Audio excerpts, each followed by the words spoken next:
Hello, good evening সবাইকে। আজকের এই ছোট্ট ব্লগটা অন্যরকম। আজ কথা বলবো মনের শান্তি নিয়ে। দেখো আমাদের জীবনে আপস অ্যান্ড ডাউনস তো আসতেই থাকে।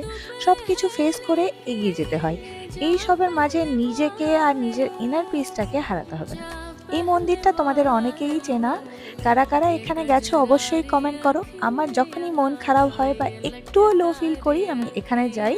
মন্দির তো অনেক আছে কিন্তু আমার শান্ত জায়গা খুব পছন্দ। এখানে গেলেই একটা অদ্ভুত শান্তি পাওয়া যায়, যেন সব দুশ্চিন্তা সব ক্লান্তি কোথাও হারিয়ে গেল। সত্যি মনটা শান্তি করার এর চেয়ে ভালো জায়গা আর নেই। সন্ধ্যের সময় এই জায়গার পরিবেশটা পুরো অন্যরকম থাকে, এখানে থেকে যাওয়ার ইচ্ছে করে না জানো। এখানে গিয়ে একটু সময় কাটালে এভরিথিং ফিলস রাইট অ্যাগেন।